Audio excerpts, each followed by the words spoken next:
I would like either Thad Starner or Steve Mann to be invited.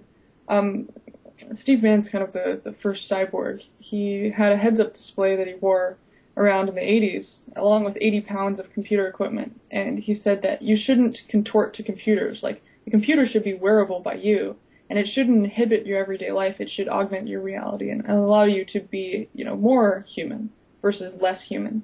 And his ideas on computers and technology, first off, everything has happened. Secondly, he's very logical. And third, he has some very interesting ideas about, if you wear some glasses and they have a processing loop around the back of the head and they feed back into your eye, you can do things like block out advertisements in real life. So when he goes into the store, he can recognize a brand, block it out, and never see that brand again in reality. Thad Starner has some very similar devices that he uses in real life. I think the best one's the twiddler. So both of them use twiddlers, but they're a one-handed key cording device that you can walk around town and basically type at 60 words a minute while you're walking around, while you're dealing with your everyday life. And I think that sort of technology that doesn't distract you from life is really important, and that's why I'd like both of them to be invited. I don't know if that's even possible, but they're some of my favorite people out there. Privacy and location are pretty important right now. Data transparency. What I really like to see is a privacy policy generator. So, for instance, you can get a Creative Commons generator or a social media corporate policy generator, right, for your company. But I think what people need to do is they need to think of, maybe 10 or 20 scenarios where location could go wrong or location could be used really well, and draft a privacy policy that, in union with the people that are using an application, allows transparency and comfort, right? So at any time you can request, your data and see what we're taking. This is, if your data is being sold to a third party, you should be able to see what's being sold, right? So, if it's a heat map of a zip code, area that doesn't give away any of your privacy. There are some issues around that could really help. The other thing is that if you have a big service, people often, if they're getting a lot of value, they don't really care what's being shared, because they can get paranoid about it for a while and then they're right back on Facebook or something like that. So I think general education. I think actually the privacy concerns of being on the web in general are a lot higher than using a location-based service, because you have a very mature web market and you have all sorts of security flaws and issues online, and advertising companies know so much about you from just your online data and your history, and there's all sorts of sites that track you, that I think that's an even bigger issue that people don't really look at, because they're very terrified about this location, which actually isn't as much of a threat as knowing about somebody's data all over the place online. So it's a very interesting asynchronous thing that's going on. So I think just some general, hey, this is the real threat.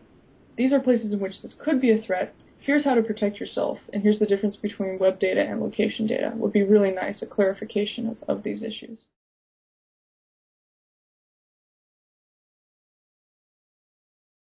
So my name's Amber Case. I'm interested in the field of cyborg anthropology, which examines relations between humans and technology and how technology and culture evolve over time, the kind of symbiotic relationship. 3D animation and immersion are very interesting, because you kind of have, well, say a Facebook mobile app is pretty immersive because your brain fills in the rest. But the other type of 3D, applications out there and environments, there's a long way for those to go. For instance, with heads-up displays, or projections and holograms and all sorts of museum exhibits, and then you've got a future of devices that can use all this technology, and layering things onto reality is going to increase the amount of 3D animation that needs to occur, and you have all the special effects in films. So really it's kind of this system that allows fiction to creep into reality and allow certain augmentations of everyday life, and it's very exciting. And the idea that people are pretty much immersed in some sort of virtual reality, probably like 60% of their waking hours. If it's a computer, if it's a game, if it's even email, means that, this is the field that really needs to be talked about more.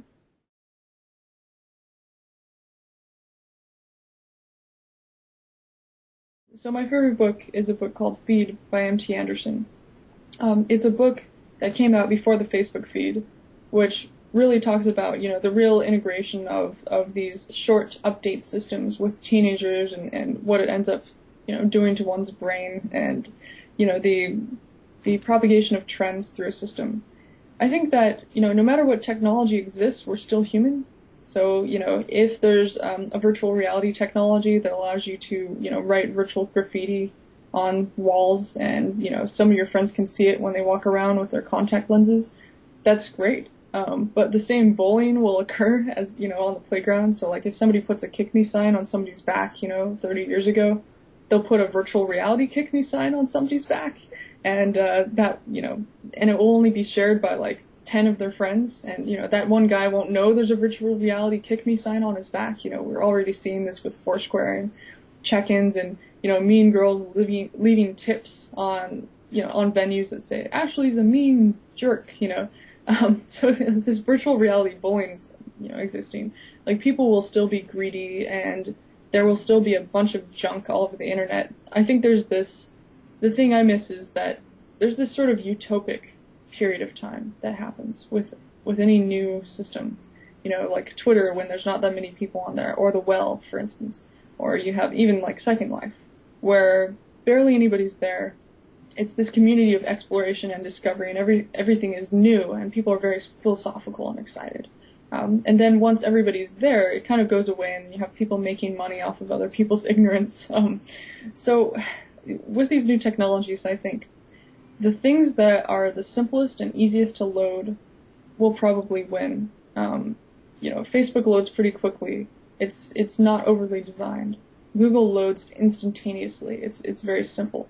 I think that anybody that designs really clunky systems that are ugly, that take forever to load, that are over-designed, won't do very well. I think that any system that reduces the time and space between people or getting something done, or reduces uncertainty, will win, no matter what. Because that's the things that are useful to people. And of course there'll be like trendy, interesting things and games and anything like that, and I can't speak for those because this is kind of a practical outlook. There will always be these fun, entertainment things. But for, everyday life use, it's more of utilities, the things that we already see right now, which are very practical.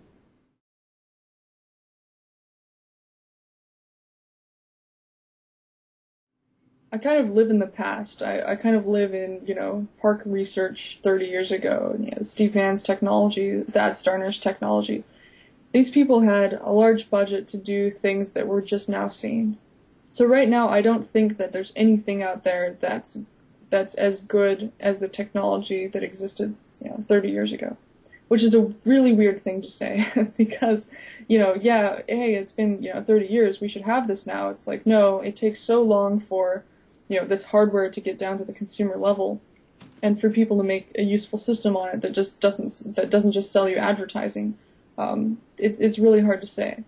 Things like robot vision are cool, but all of those are mere curiosities.